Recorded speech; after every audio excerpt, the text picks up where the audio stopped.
7 dark energies that secretly surround every chosen one. If you've ever felt like the world reacts to you in strange, unexplainable ways, if people either love you obsessively or fear you irrationally, if your mere presence seems to stir things in rooms, awaken people's shadows, or make you a lightning rod for both miracles and madness, then this is not a coincidence. You're not cursed. You're not imagining it. You're likely being watched, followed, even tested by energies most people never even feel in a lifetime. These energies aren't always evil, but they are dark. They hide in plain sight. And if you're a true, chosen one, especially one nearing awakening, these 7 dark energies will always circle you quietly, constantly, feeding, pushing, pulling, and testing your vibration without pause. But let me be clear, these dark energies are not here to destroy you. They're here to refine you. Because only through walking through shadows can you become the kind of light that doesn't flicker in the storm. Most people will never understand what you go through, not because they're blind, but because they were never meant to see it. But if you're watching this video right now, there's a reason. You're beginning to remember who you are, and these forces around you, they know. They've always known. Click subscribe to this channel to get more profound spiritual lesson. The first dark energy is subtle and sinister. It's the energy of projection. People unconsciously sense your depth, your inner fire, and it terrifies them.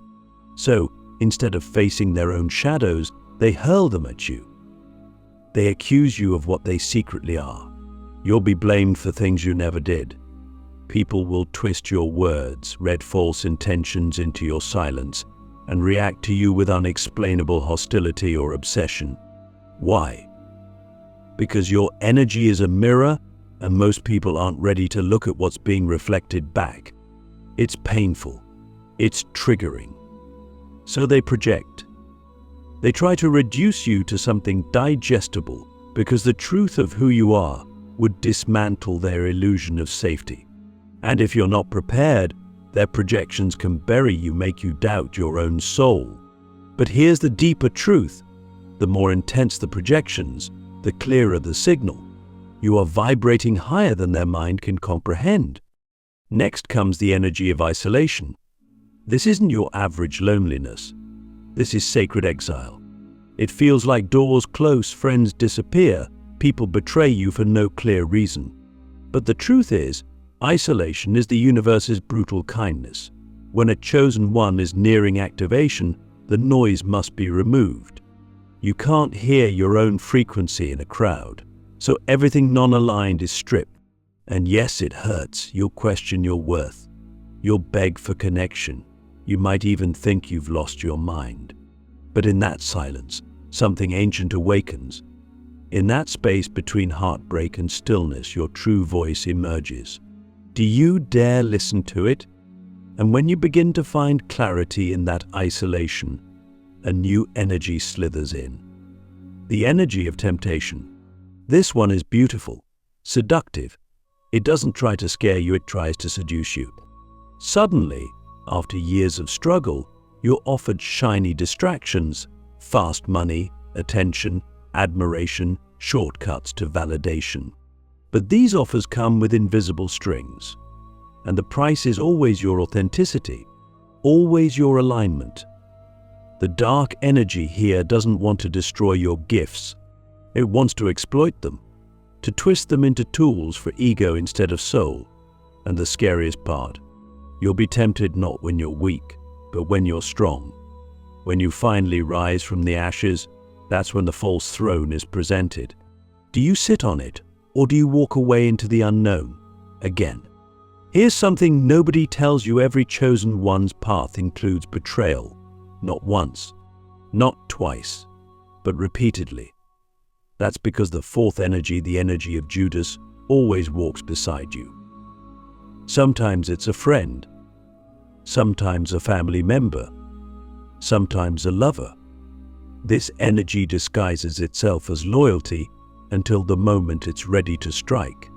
And when it does, the pain is excruciating not because of the act, but because you saw their soul and they sold it.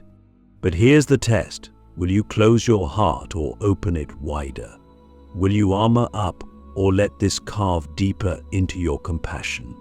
Most people become bitter here, but if you pass this test, you transmute betrayal into wisdom, and that wisdom becomes a shield no darkness can penetrate. These first 4 energies are only the beginning. They break down who you thought you were. They shred illusions. They corner you. But remember, this isn't punishment. This is preparation. Because the next layer of dark energies don't just circle around you. They try to infiltrate you. They whisper thoughts. They bend reality. They simulate weakness inside your strength. And if you're not deeply rooted, you'll fall for the greatest illusion of all, that you are alone, unworthy, or powerless. But ask yourself, if you were truly powerless, why would so many forces try to block, confuse, distract, or seduce you? You are not here to live a normal life. You are not here to be understood by everyone. You are here to remember that your essence was never meant to blend in, it was meant to disturb, to awaken, to crack open every artificial structure with the soundless vibration of your presence. And yes, darkness will always circle that kind of light, but not because it can win, because it fears what happens when you finally remember what you are. Now, are you ready to see what happens when the dark doesn't just circle you but speaks directly through the world around you?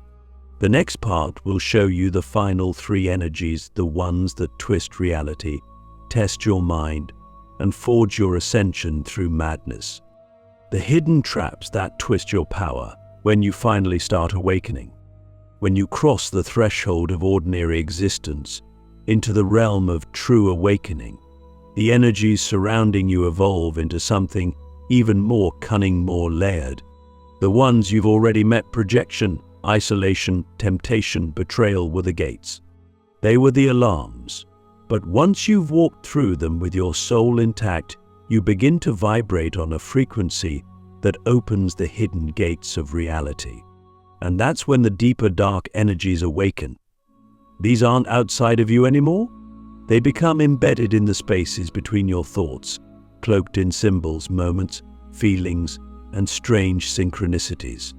They shape the landscape of your daily life in such subtle, precise ways that you begin to question not only others, but yourself. These energies aren't here to scare you, they're here to see if you've become a worthy carrier of your divine power. Because until you master them, they'll master you. The 5th dark energy is one of the most insidious, the energy of confusion. It doesn't announce itself with drama or violence. It arrives in whispers, in fragmented memories, in overlapping realities where nothing feels solid. Suddenly, you can't tell if your thoughts are yours. You question your intuition, your purpose, your very identity. Even your strongest truths begin to feel like shifting sands. You might open a book and read a paragraph that changes your life, only to forget it moments later, or feel as though you had a dream with divine instruction, only to awaken with fog and silence. This isn't forgetfulness. This is a fog cast by energetic forces that don't want you remembering who you are. Because when a chosen one sees clearly, they disrupt the matrix of the sleeping world. The energy of confusion tries to blur your inner compass, not with falsehoods, but with too many truths at once. Your test here is to pause, to not chase clarity like an addict, because clarity doesn't come through effort. It arrives through stillness. The more you panic in confusion, the tighter the fog becomes. But the moment you accept it, sit within it, even bless it, you begin to pierce it. From confusion, if you remain steady, something else awakens, something most never speak of, the energy of the mirror. This is the 6th energy. It does not hide. It does not run. It simply reflects perfectly. Everyone around you becomes a symbol. Every interaction a message. Every moment a test of alignment. You'll start to see the world not as a linear sequence, but as a constantly morphing hologram reacting to your inner frequency. You'll walk into rooms and feel the mood shift, because it does. You'll speak a thought and see it echoed on a billboard. You'll think of someone and they'll call. But here's the catch. This energy doesn't just reward alignment, it punishes distortion. If you're vibrating from love, the world becomes love. If you sink into fear, the world mirrors chaos. Most people go mad here. They start blaming others. They think the world is attacking them. But the wise chosen ones know the truth. The world is showing you yourself. Every shadow you haven't dealt with becomes a person. Every fear becomes a challenge. Every dream becomes a portal. This is no longer just life, it's initiation. And only those with the courage to stop blaming and start decoding can ascend to the next level. But as you begin to master the mirror, something much darker appears. The final and most dangerous energy. The energy of the false light. This is the one that traps even seasoned chosen ones. Because it feels so good, so real, so powerful, you'll meet beings, guides, or ideas that seem pure, divine, radiant. They'll offer you answers, shortcuts, visions of glory. You'll feel lit up, finally seen, finally understood. But the energy feeding this light is parasitic. It mimics truth, but it does not serve truth. It amplifies your ego, not your soul. It rewards your performance, not your authenticity. It gives you power only if you agree to be disconnected from source. You'll know you're under the influence of false light when your growth becomes conditional. When you begin to fear losing your gifts. When your spirituality requires constant external validation. This energy teaches you to depend on it, not yourself.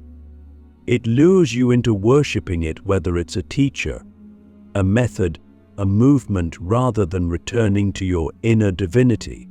The moment you think I've arrived, the false light claps, because now it owns you.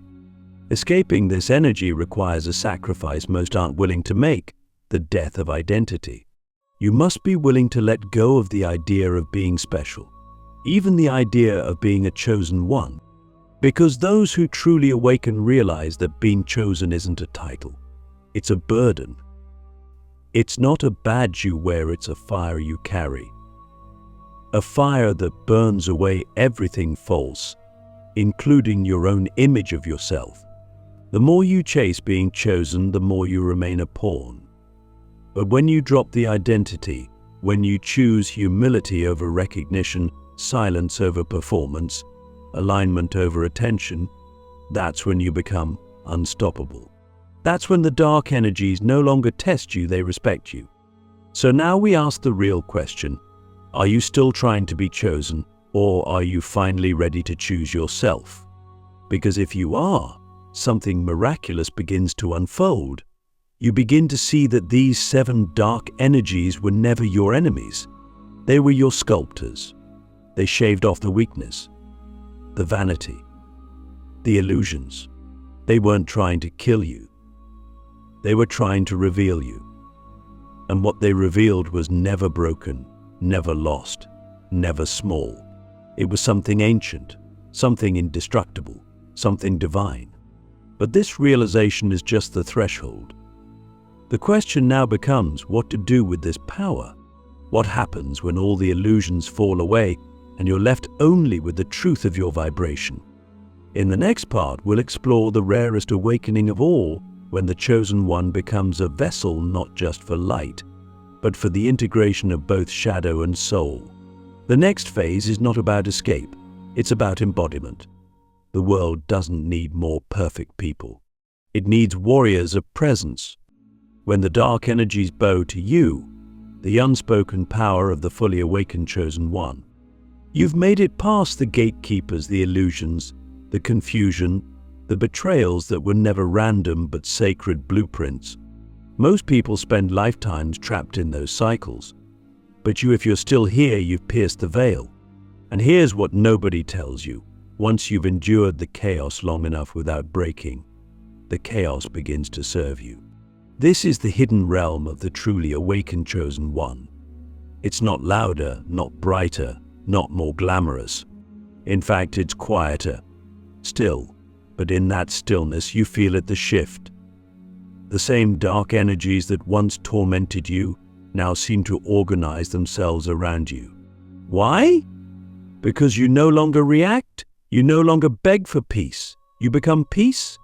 And when you radiate that kind of internal sovereignty, the dark forces don't vanish.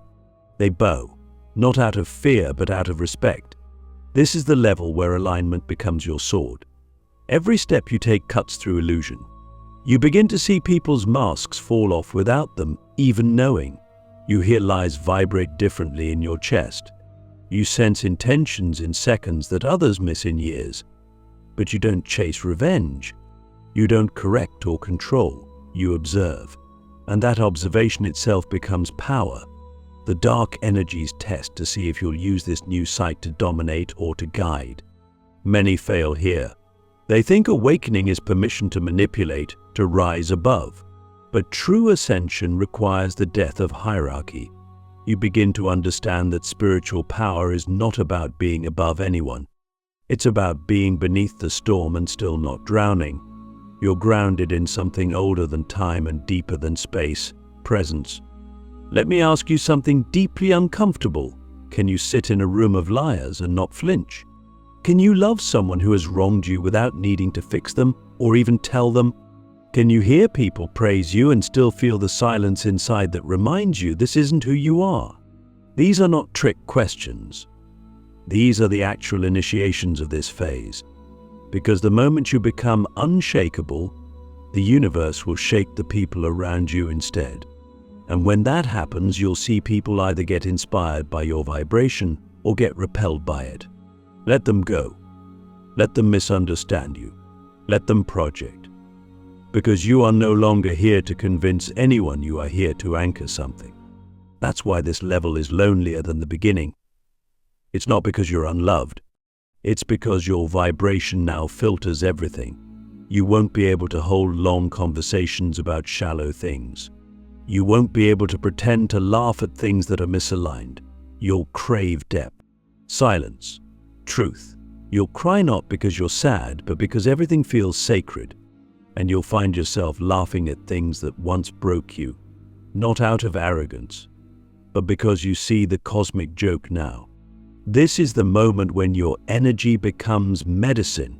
You walk into a space and people feel healed, triggered, or confused, and none of that is personal. It's the mirror working. You've become the mirror now. But here's the twist. Even at this level, you're not finished. Because just when you think you've mastered the inner world, the outer world will rise to test your embodiment. Can you still be present when your finances crumble? When someone you love leaves? When the public turns on you? Enlightenment doesn't mean nothing will shake. It means when it does, you remain rooted. And the dark energies, oh, they'll come to watch. Not to torment you, but to see if their greatest adversary you has turned into their greatest teacher. And when they realize you don't resist them anymore, they dissolve. So if you're here, if your heart is trembling not from fear, but from truth, then know this, you've entered a frequency most will never taste. And this frequency doesn't ask for worship. It asks for responsibility. You don't get to hide in your power. You don't get to be numb. You are now the eye of the storm, the steady heartbeat in the chaos, the one who doesn't just speak light but understands darkness so deeply it no longer scares you. And that's where the real work begins. Because in the final part, we're going to explore what very few dare to talk about. What happens after the dark energies leave? What fills the silence? What's the price of power without ego? What is the final role of a chosen one who no longer needs to be chosen? The next chapter isn't about survival, it's about divine service beyond identity. Let's step into the final gate. Are you truly ready? Beyond the shadows, what a chosen one becomes after darkness releases you. When the last of the dark energies fades from your field, it doesn't leave behind applause. There's no dramatic music, no celebration, just silence, deep, deafening silence. And at first, that silence feels like absence. You spent so long navigating chaos, decoding signs, fighting invisible wars, healing wounds no one saw. You may not recognize peace when it arrives. But this silence isn't emptiness. It's fullness. It's the sacred void where creation begins again. It's the space where the universe waits for you to remember that you are not here to be someone. You are here to be no one and therefore everything. This is the stage no one warns you about, because the spiritual world is obsessed with climbing, awaken, rise, activate, ascend. But once you've ascended through the fire of darkness, there's nowhere to climb. What now? What does the chosen one become when there's nothing left to prove, no shadows to conquer, no audience to impress? The answer is terrifying in its simplicity. You become a servant, a vessel. You stop trying to shine and you simply reflect. You become the mountain, not the climber. The river, not the one searching for water. And everything you once sought to earn love, respect, safety flows to you without attachment because your soul has become an open gate. You have nothing to defend, so nothing can threaten you.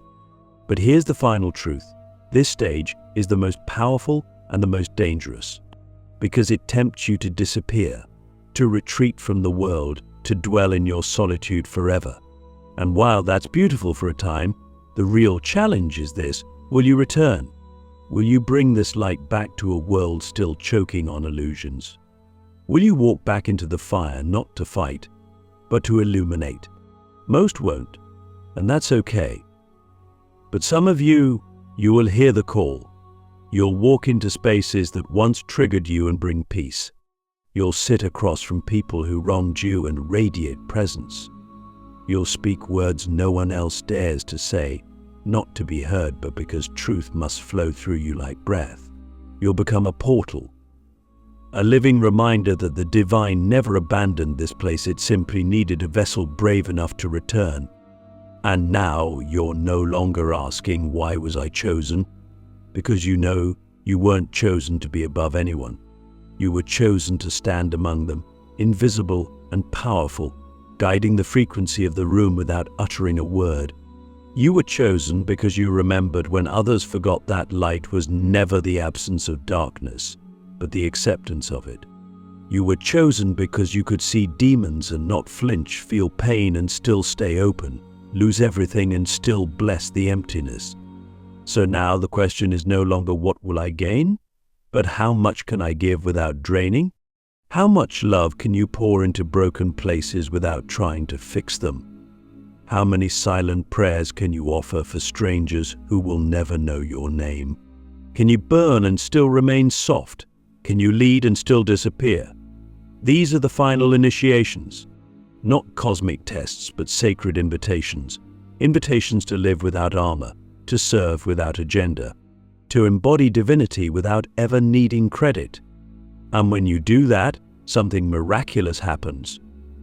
The dark energies, those ancient frequencies that once tormented you, return, not to haunt, but to learn. They encircle you, not as enemies, but as students, because you've become something they don't understand, a being that transcended the war. You've walked through their fire and emerged not with vengeance, but with grace. And grace is the one force they cannot mimic. So now you sit, not on a throne, but on the ground, not as a master, but as a mirror.